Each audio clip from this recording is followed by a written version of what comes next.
ఆ! వచ్చాడండి. మన గుండుగాడు వచ్చాడండి. పవన్ కళ్యాణ్ గారు నేను ఆల్రెడీ ముందు వీడియోస్‌లో కూడా మాట్లాడాను. వీడు ఇదే అంటున్నాడని జెప్పేసి ఇదిగోండి. వీడేకంగా ఒక పెద్ద థంబ్‌నెయిల్ పెట్టుకున్నాడనమాట.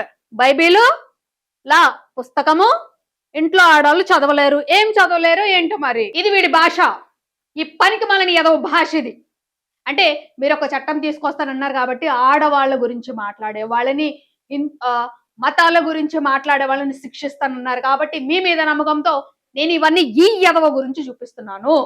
ధైర్యం ఉందా? చేసే ధైర్యం ఉందా మీకు? ఇంకా ఉన్నాయి.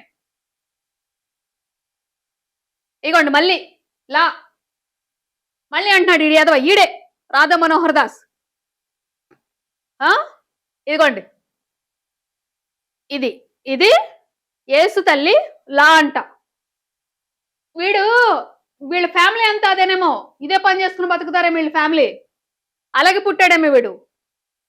సో, డీసీఎం గారు చూసారు కదండీ! జస్ట్ ఈ వీడియో చేస్తుంది డైరెక్ట్‌గా మీతో మాట్లాడడానికి అవ్వదు కాబట్టి, ఈ వీడియో మీరు చూస్తే గనక ఖచ్చితంగా చర్యలు తీసుకుంటారని చెప్పేసి నేను అనుకుంటున్నా. ఎందుకంటే మీరు చెప్పిన చట్టం అంతా స్ట్రాంగ్‌గా ఉంది కాబట్టి.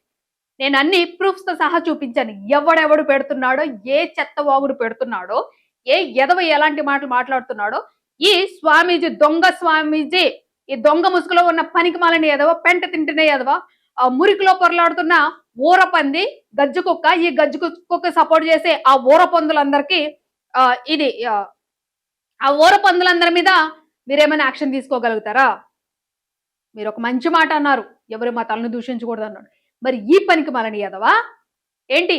ఈ పనికిమాలిన ఎదవ మీరు స్వామీజీ గురువు గారని గౌరవిస్తున్న ఎదవ ఇలా మాట్లాడుతున్నాడండి. ఏది మీకు అండర్‌లైన్ కూడా చేసి చూపించాను గదా! నోటితో పలకలేనివన్నీ కూడా మాట్లాడుతున్నాడు. మరి ఆ ఎదవని ఏం చేద్దాము? ఆ ఎదవతో పాటు కొంతమంది ఎదవలు కూడా నువ్వు ఉన్నావా? హ్మ్. ఇంకొకటి నేను మొన్న ఒకటి చూసానండి. ప్రశ్నరావణ్ వీడియో చూస్తున్నప్పుడు కింద ఒక కామెంట్ చూసాను. దానిలో ఏంటిదంటే ప్రశ్నరావణ్ వీడియోలో వేరే మాటలు మాట్లాడుతుంటే ఆ అమ్మాయిని ఉద్దేశించి ఒక ఎదవ అంటున్నాడన్నమాట. ఒసేయ్! అంటే నేనంటున్నా కాదండి. ఆ ఎదవ పెట్టింది. ఒసేయ్! నువ్వు ఇప్పటి వరకు రావణ్ గాడి పెళ్ళమని అనుకుంటున్నాను. కాదా ఉంచుకున్న దానమని అడుగుతున్నాడు. వాడు ఒక అమ్మకి, అబ్బకి పుట్టాడంటారా? డీసీఎం గారు మరి అలాంటి వాళ్ళని ఏం చేద్దామంటారు? మీరు చెప్పిన చట్టమే. మీరు చెప్పిన చట్టాన్ని వర్తింపజేసే దమ్ము, ధైర్యం, తెగువ మీకుందా? మీ ప్రభుత్వానికుందా? నేను అందుకనే స్టార్టింగ్‌లోనే అన్నాను. ఇది కేవలం హిందువులకి అండ్ మీ పార్టీ వాళ్ళెవరున్నారో వాళ్ళకి మాత్రమే ఇది పనిచేస్తుందా? లేకపోతే మిగతా అందరికి కూడా పనిచేస్తుందా? ఏవైతే నేను ప్రతీదీ చూపించానో వీటన్నిటి మీద యాక్షన్ తీసుకునే తెగువ మీకుందా? యాక్షన్ తీసుకోగలరా మీరు? చెప్పండి. ఇంకొకటేమన్నారంటే ఆరోపణలు చేస్తే ఊరుకోనన్నారు. నేను ఆరోపణలు చేయట్లేదు. నేను అన్ని స్క్రీన్ షాట్స్‌తో సహా తీసుకుంటున్నాననమాట. ఇంకొకటేంటిదంటే ఏదైతే రావణ్ కేసు నడుస్తుందో, ఆ రావణ్ కేసులోనేంటిదంటే ఈ కొంతమంది అది మీకు సంబంధించిన వాళ్ళు కానివ్వండి, లేకపోతే ఎవరైతే ఫేవర్‌గా ఉన్నోళ్ళు వాళ్ళకి సంబంధించిన వాళ్ళు కానివ్వండి, చాలా ఫాల్స్ ఇన్ఫర్మేషన్ అనేది స్ప్రెడ్ చేస్తున్నారు. చాలా ఫాల్స్ ఇన్ఫర్మేషన్ అనేది స్ప్రెడ్ చేస్తున్నారు. అది ఎలాగంటే నిజాలనేవి మాట్లాడకూడదు బయటకి. మాట్లాడితే బాబోయ్! మమ్మల్ని కూడా ఇలా చేసేస్తారేమోనన్న ఒక వణుకు పుట్టిస్తున్నారనమాట. దేనికి మాట్లాడుతున్నానంటే ఇది రావణ్ కేసు రావణ్ కేసు అనేది ఇప్పుడు ఆ పరిధి పోలీస్ స్టేషన్‌లో కోర్ట్‌లో ఉంది. బట్ దానిని ఎన్ఐఏ వాళ్ళు తీసేసుకున్నారు.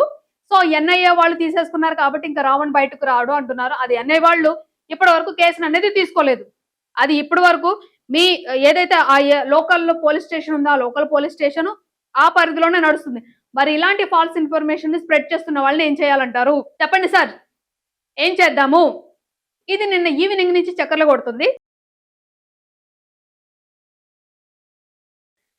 ఇంకొక ఫాల్స్ ఇన్ఫర్మేషన్ ఏంటిదంటే అంటే భయపెడుతున్నారండి. మాట్లాడొద్దు, ప్రశ్నించొద్దు, మాట్లాడొద్దు అని భయపెడుతున్నారు. ఇప్పుడు నేను మిమ్మల్ని ఏమి బ్లేమ్ చేయట్లేదు. ఇలాగ ఫాల్స్ ఇన్ఫర్మేషన్ స్ప్రెడ్ చేస్తున్న వాళ్ళని కూడా కఠినంగా శిక్షిస్తానని అన్నారు కదా మీరు. దాని గురించి. ఇంకొకటి ఏంటిదంటే కోర్ట్‌లో ఏదైతే రావణ్ మీద హెబియస్ కార్పస్ వేశారు. ఆ హెబియస్ కార్పస్ ఎప్పుడు వేశారంటే రిమాండ్‌కేసిన తర్వాత వేశారని చెప్పేసి ఒక ఫాల్స్ ఇన్ఫర్మేషన్ స్ప్రెడ్ చేస్తున్నారు. హెబియస్ కార్పస్ వేసింది రావణ్ ఫస్ట్ అరెస్ట్ అయిన తర్వాత బెయిల్ వచ్చిన తర్వాత రెండో పోలీస్ స్టేషన్ కి తీసుకెళ్లిన తర్వాత అక్కడ కనిపించకపోతే హెబియస్ కార్పస్ వేశారు. దాని తర్వాత జరిగింది ఏంటిది? కేసు మీద కేసులు పెట్టారు. బెయిల్ వచ్చింది. లాస్ట్ గా ఊపా కేసు పెట్టి లోపలికి పెట్టారు. ఆ టైంలో కోర్టులో హీరింగ్ వచ్చినప్పుడు కోర్టు వాళ్ళు ఏమన్నారంటే రిమాండ్కి వెళ్ళాడు కాబట్టి రిమాండ్ రిపోర్ట్ తీసుకురండి అని అంటే వాళ్ళు రిమాండ్ రిపోర్ట్ తీసుకుని ఆల్రెడీ నిన్న సబ్మిట్ చేశారు. నేను ఎవరికి సపోర్ట్ చేసి మాట్లాడట్లేదు.